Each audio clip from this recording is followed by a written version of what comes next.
country with 35,000 naira as the minimum wage, we can't afford to buy a full tank of fuel or a bag of rice for your day-to-day living. Millions of Nigerians are crumbling under the weight of this government's incompetence. And it's not just businesses that are dying out. Thousands of innocent citizens too are paying the price for this incompetence. In the last 12 months, at least 7,828 people have died from violent attacks with no resolution in sight. And it hurts me to think about the fact that the Nigerians are the ones bearing the brunt of this government's incompetence. Meanwhile, members of this government are spending obscene amounts of money buying foreign cars, renovating their lodges and their residences, budgeting funds for monies that have no business being in the budget, considering the current state of the economy. So I have one question for the leadership of this country right now. Aside from junketeering across the globe without making any impact at copper, or appointing poor performing ministers, meddling in state affairs, flip-flopping on policies, and consistently using propaganda to sell accomplishments that were never made, subsidizing pilgrimages, literally nearly starting a war with Niger and the entire Sahel block of states, of countries, lying about the Port Harcourt refinery, lying about flights being able to go into Dubai, Nigerians being able to go into Dubai, lying about attracting investments, restricting press freedom, worsening unemployment and increasing poverty. What are you celebrating with 1 year that you spent in government? What have you really achieved? In Lagos, this is what our government should have done differently. We would have cut public transportation by more than 50%. We would have reduced consumption taxes by 50%. We will subsidize prescription drugs to ensure that people are not going to be vulnerable based with this inflation and high price and price hikes that have followed with the fall in the value of our currency. We will make massive investments in social housing as opposed to becoming a demolition government. We will extend vouchers and energy subsidies to food transporters who bring food into Lagos to incentivize them to bring in food at lower prices. We will launch a 5 billion naira investment business intervention. This fund will be able to provide grants and cheaper capital for small and medium enterprises, considering that currently interest rates are 26%.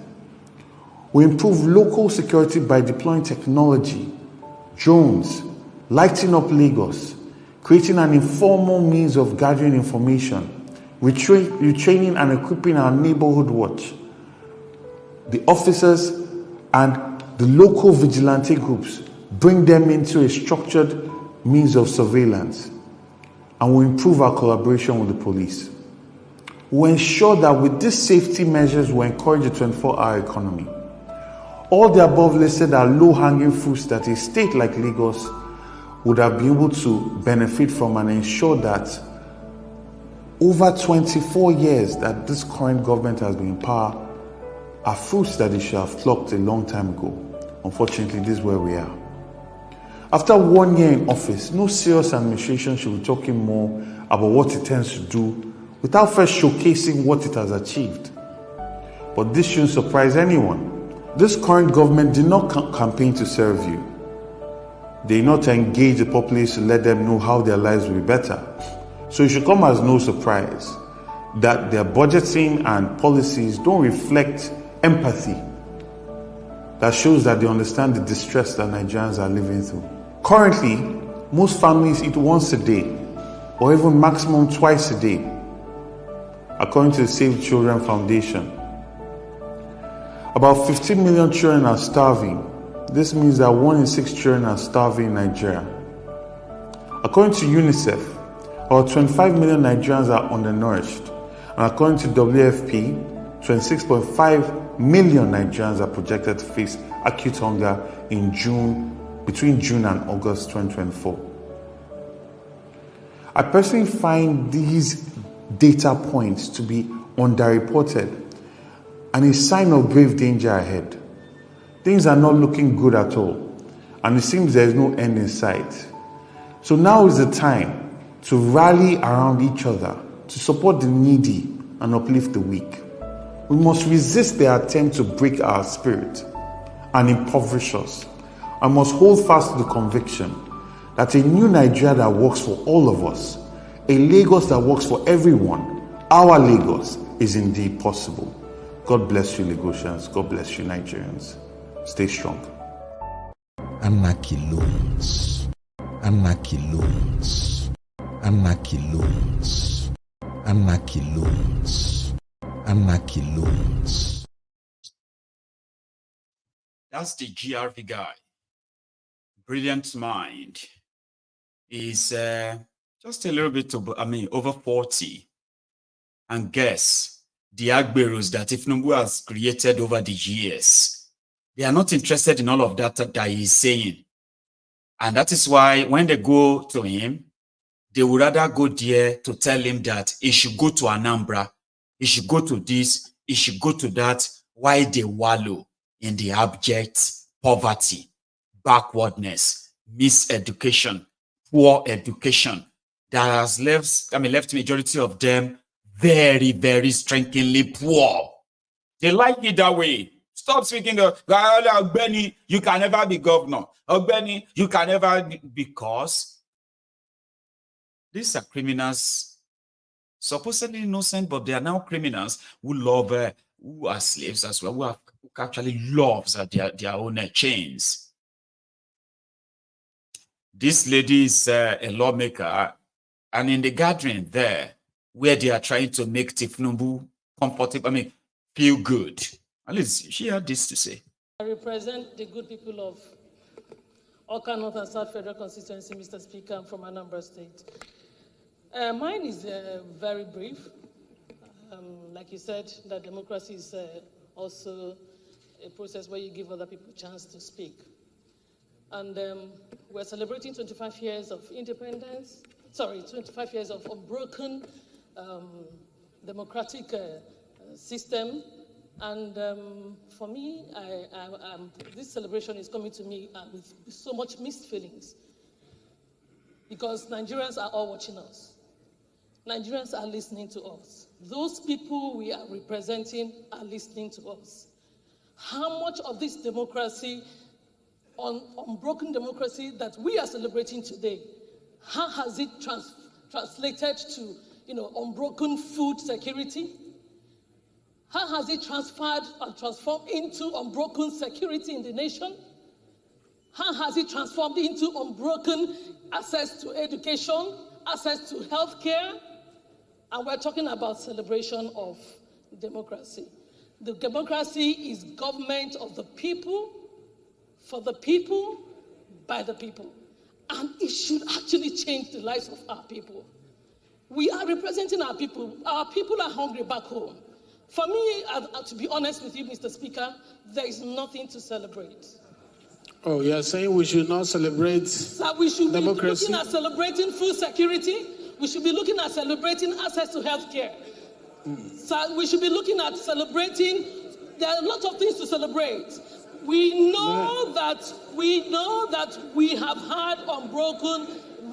Excuse me, please. I need to be protected.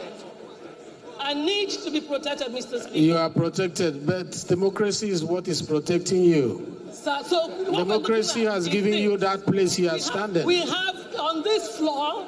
To be a parliamentarian, it's democracy that gave you that platform. Are you saying you are not celebrating it? How has it impacted? We needed to move a step further.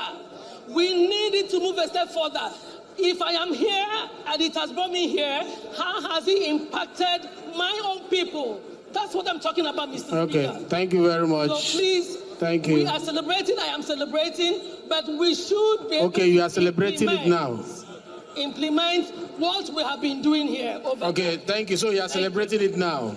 Thank you. They won't let her speak, and at a point, well, she was just probably trying to want to sound concerning, so that it won't be like they don't care.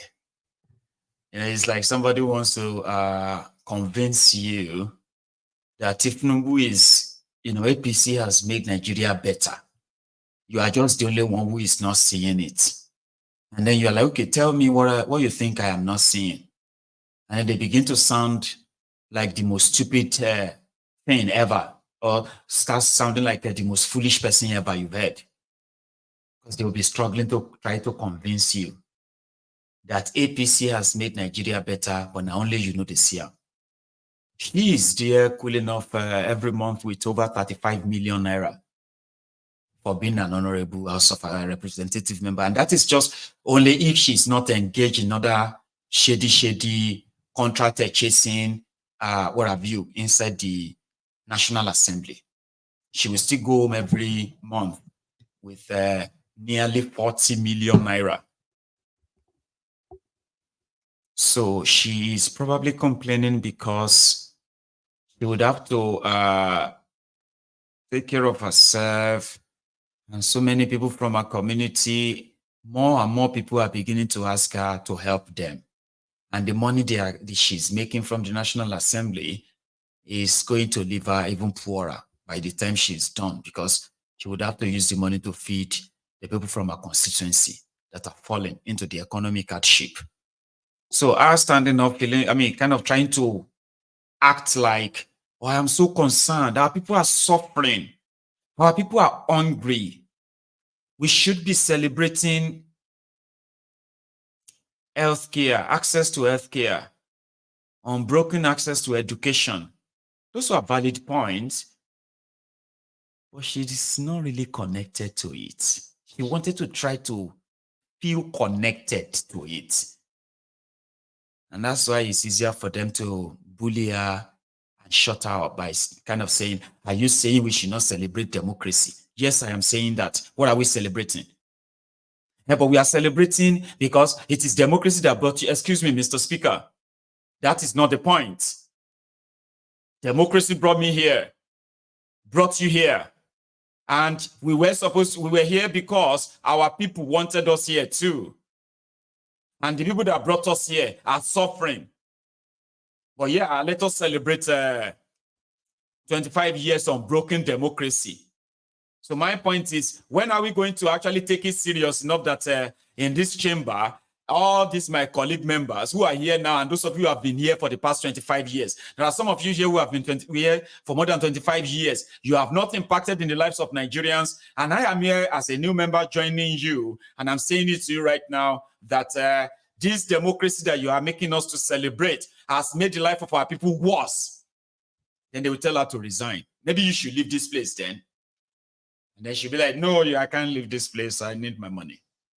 I'm just saying, Then talking about changing the Nigeria national anthem to 1950 national colonialist anthem.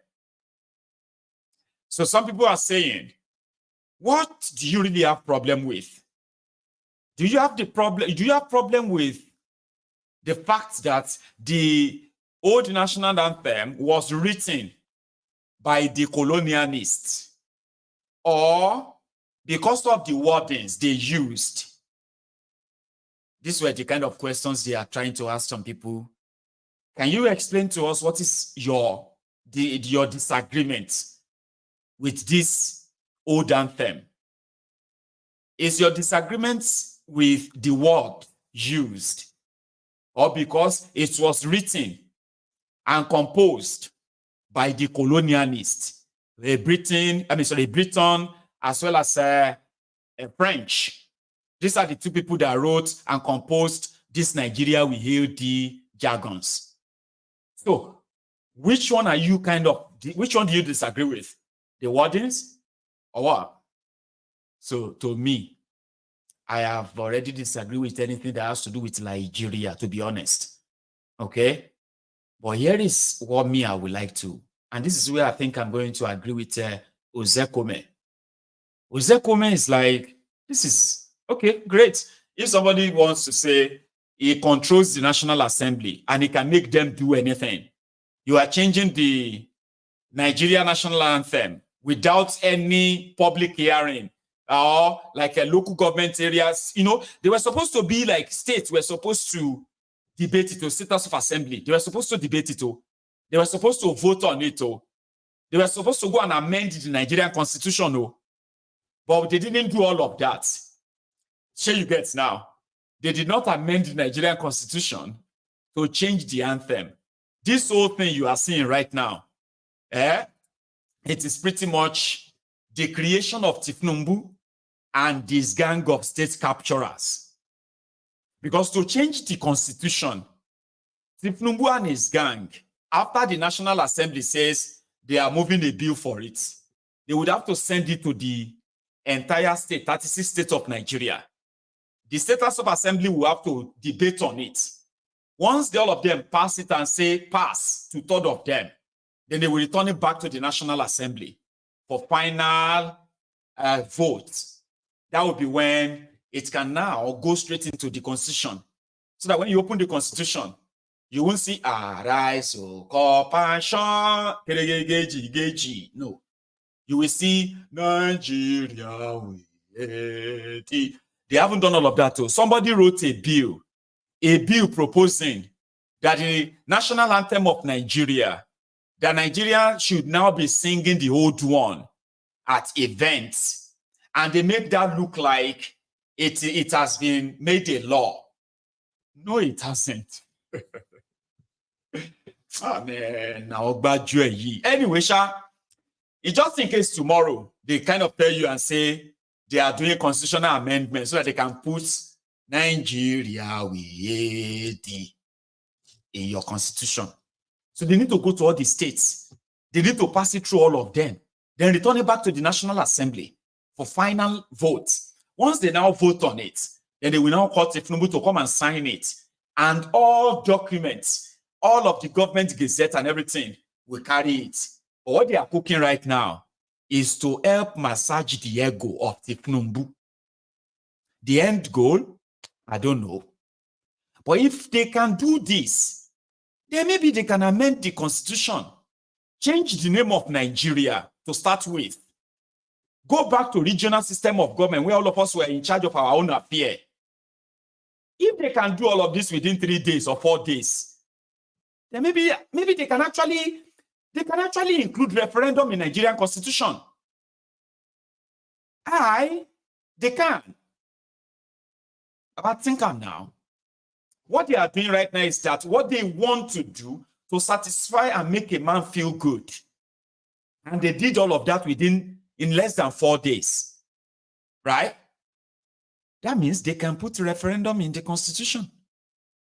They can decide to go back to regional system. They can do anything they want to.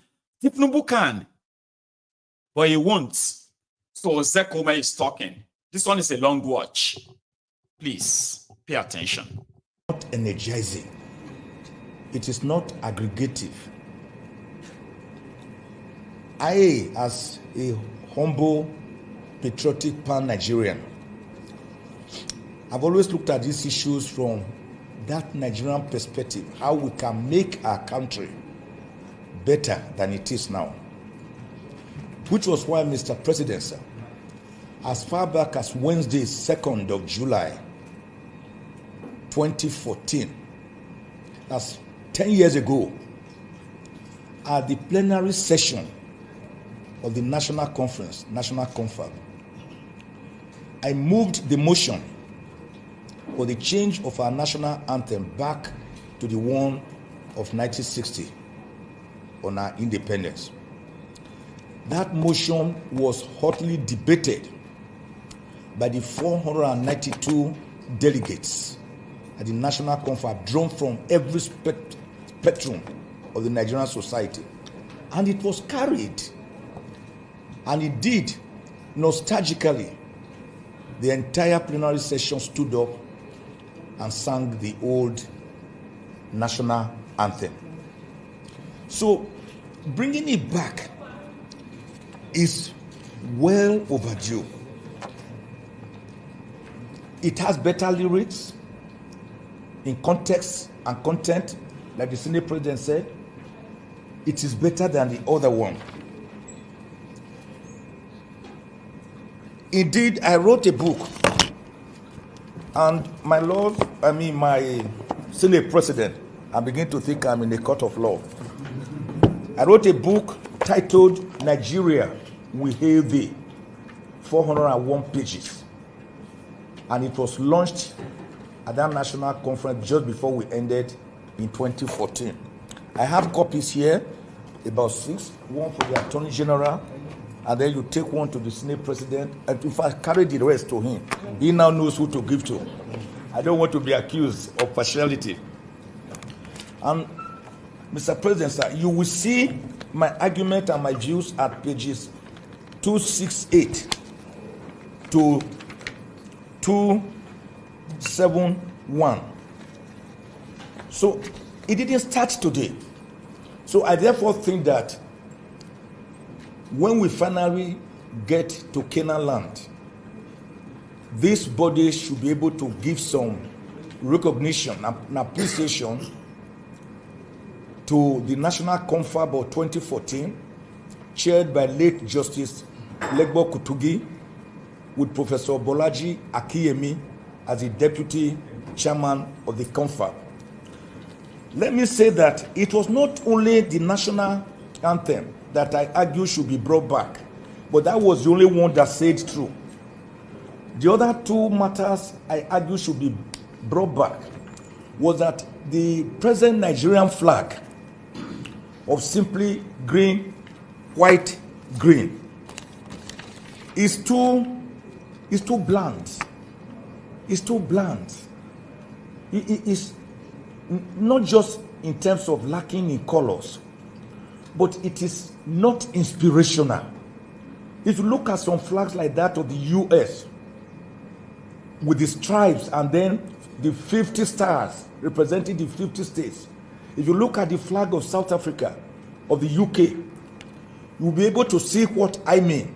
The older flag had the rising sun in the center, which shoots to all the directions of Nigeria, north, south, east, and west. Not only that, the present flag is replicated in Norfolk. The only difference is that there's a pine in the center of that one. And indeed, the flag of the AU, African Union, it's also the same green, white, green. The only difference is that you will see some tiny, indecipherable stripes of yellow inside. I want to also say that coming back to our old national anthem, we will not be doing something different. Indeed, at that conference, I had also put a motion that we should change the name of Nigeria, which appears to be a body because of the circumstances it came into being. 8 January 1878, when Flora Louisa Shaw, a young British journalist, gave her the name Nigeria after Naija area. But both my proposals for the national, for the flag, and a return to change the name Nigeria. Ozekome was there too, and he was there doing the usual mental gymnastic. So to him, it's not just the anthem that we should go back to, sir. We should change the name too.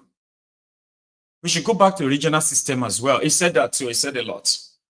But I want you to listen to the other part before I continue. So I'm going to jump some loop, okay? And I'm going to take us to this one. And once it becomes saying nonsense, I'll stop it. But I just want you to listen. He has few things that, quite like, let it be on record. Graveyard, because that place is the most peaceful place on earth. The kind of peace we are talking about is peace that is imbued with respect for one another. Peace that brings about egalitarianism, social justice, equity, and good governance. That was how MK Abiola put it. And this national anthem recognizes that. then we are looking for truth and justice. They must reign. Then, whether we are in peace or in battle, like during the Civil War, because this one will make sure it never comes again. In peace or in battle, honored. And this will count as gain to hand on to who?